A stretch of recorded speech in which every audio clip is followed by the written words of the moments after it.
तो चलिए बच्चों, आज की वीडियो में हम बात करेंगे positive economics and normative economics की।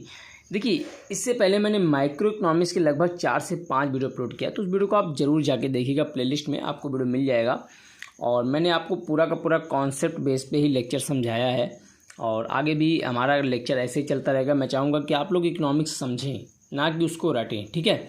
ये मेरा एक टारगेट है और मैं आपको इसी तरीके से पढ़ाऊँगा। चलिए शुरुआत करते हैं पॉजिटिव इकोनॉमिक्स और नॉर्मेटिव इकोनॉमिक्स में। तो मैंने जो इससे पहले वीडियो कंप्लीट किया उसमें मैंने आपको ब्रांचेज ऑफ इकोनॉमिक्स बताया, जिसमें माइक्रो एंड मैक्रो की बात की। तो इस वीडियो को आप प्लेलिस्ट में जरूर देखिएगा। यहाँ पे जो पॉजिटिव एंड नॉर्मेटिव इकोनॉमिक्स की बात हो रही है, इन दोनों में डिफरेंस क्या है इसको हम समझेंगे। अच्छा बच्चों, चलिए देखिए, पॉजिटिव और नॉर्मेटिव का डिफरेंस की अगर मैं बात करूँ तो आप ऐसे समझिए कि पॉजिटिव इकोनॉमिक्स में economic issue related to past, present and future. या आप ऐसे समझिए कि पॉजिटिव इकोनॉमिक्स जो होता है उसका संबंध प्रेजेंट, पास्ट एंड फ्यूचर से होता है, यानी प्रेजेंट, पास्ट और फ्यूचर के स्टेटमेंट से होता है ना। जबकि नॉर्मेटिव इकोनॉमिक्स का जो रिलेशन होता है उसमें कोई स्टेटमेंट नहीं होता, बल्कि उसमें हमारे विचार होते हैं, हमारे ओपिनियन होते हैं। अब आप ऐसे समझिए कि पॉजिटिव इकोनॉमिक्स में जो स्टेटमेंट होता है उसको हम सही या गलत के आधार पे क्या कर सकते हैं, उसका मूल्यांकन कर सकते हैं, ठीक है। जबकि नॉर्मेटिव इकोनॉमिक्स में जो होता है उसको हम सही या गलत के आधार पर तय नहीं कर सकते, उसमें केवल हमारे ओपिनियन होते हैं, केवल विचार होते हैं। अब आप समझिएगा इसको, अगर आप और अच्छी तरीके से समझना है तो आप ऐसे समझिए कि पॉजिटिव इकोनॉमिक्स जो बताता है वो क्या बताता है, वो बताता है व्हाट इज, क्या बताएगा, व्हाट इज क्या है, या व्हाट वाज क्या था, या व्हाट वुड बी क्या होगा। बात समझ आ रही है। यानी पॉजिटिव इकोनॉमिक्स आपका बताएगा what was, what is and what would be, क्या था, क्या है एंड क्या होगा। ये एक स्टेटमेंट है, ये कौन बताएगा, पॉजिटिव इकोनॉमिक्स। लेकिन नॉर्मेटिव इकोनॉमिक्स क्या करेगा, वो हमेशा बताएगा क्या होना चाहिए, यानी इसमें हमारे ओपिनियन रहेंगे, हमारे विचार रहेंगे। तो ये नॉर्मेटिव इकोनॉमिक्स बताएगा, ठीक है। अब इसको एक एग्जाम्पल से समझ लीजिए।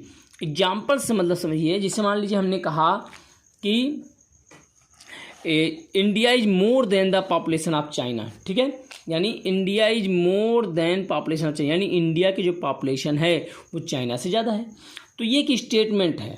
अब देखिए, ये है यानी ये प्रेजेंट की बात कर रहा है, तो ये तो एक स्टेटमेंट हो गया और ये स्टेटमेंट भाई सही है, यानी हम कह सकते हैं सही या गलत के आधार पर तय कर सकते हैं।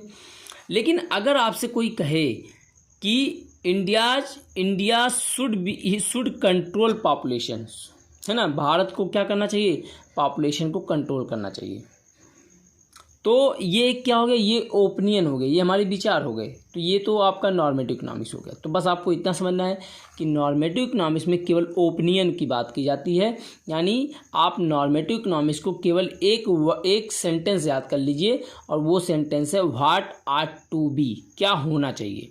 जबकि पॉजिटिव इकोनॉमिक्स के लिए सेंटेंस याद कर लीजिए what is, what was and what would be, क्या होगा, क्या था, क्या है, ठीक है। तो ये आपका पूरी तरीके से पॉजिटिव एंड नॉर्मेटिव इकोनॉमिक्स का कॉन्सेप्ट था जो मैंने आपको बताया, ठीक है। अब मैं नेक्स्ट लेक्चर पे चलता हूँ और जो हमारा नेक्स्ट टॉपिक है वो है आपका, ये टॉपिक तो आपको क्लियर हो गया होगा, इसमें आपको कोई कन्फ्यूजन तो नहीं होगा।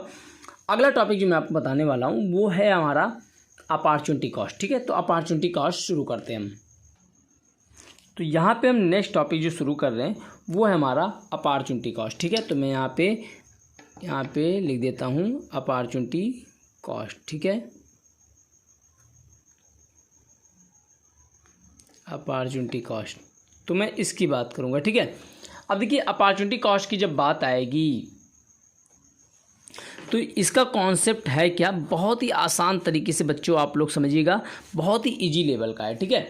देखिए, आप ऐसे समझिए, मैं आपको एग्जांपल से बता देता हूँ। जैसे मान लीजिए कि मान लीजिए आप एक जॉब कर रहे हैं, ठीक है। आप जो है टीचिंग का काम करते हैं। मान लीजिए आप टीचिंग का काम करते हैं भैया। अब टीचिंग का काम जब आप करते हैं तो आपके पास 3 स्कूल से ऑफ़र आ गया। मान लीजिए आपको पहले स्कूल से 10,000 का ऑफ़र आता है, ठीक है, 10,000 का ऑफ़र आता है। जबकि वहीं दूसरे स्कूल से आपको 12,000 का ऑप्शन आता है और तीसरे स्कूल से आपको ऑप्शन आता है कुल मिला के 8,000 का, ठीक है। ये आपके पास 3 ऑप्शन है।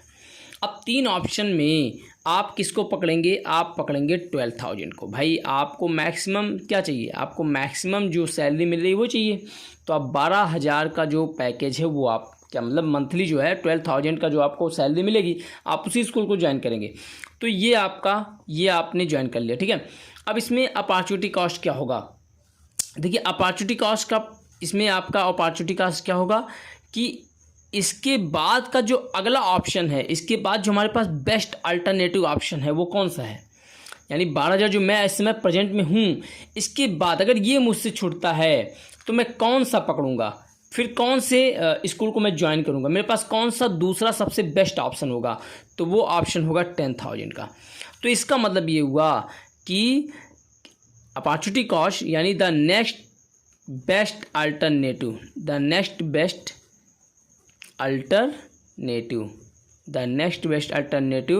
दैट इज फॉरगॉन, ठीक है, दैट इज फॉरगॉन। तो कह रहा है वो अगला अल्टरनेटिव यानी वो अगला ऑप्शन जिसको मैं क्या कर रहा हूँ, जिसको मैं छोड़ दे रहा हूँ, वो हमारा क्या हो जाएगा, वो हमारा अपॉर्चुनिटी कॉस्ट हो जाएगा। बात समझ आ रही है? तो वो अगला ऑप्शन यानी जो मैं अभी इस समय हूँ, इसके बाद जो मेरा अगला ऑप्शन है जिसको मैं छोड़ रहा हूँ, यानी 12,000 के लिए मैंने 10,000 की सैलरी को छोड़ दिया, तो मेरे पास जो दूसरा ऑप्शन है द नेक्स्ट बेस्ट अल्टरनेटिव, मेरे पास जो अगला सबसे अच्छा ऑप्शन है 10,000, वो हो जाएगा अपॉर्चुनिटी कॉस्ट, ठीक है। तो ये आपको क्लियर समझ में आ गया होगा। तो अपॉर्चुनिटी कॉस्ट का मतलब यही होता है the next best alternative that is foregone, ठीक है।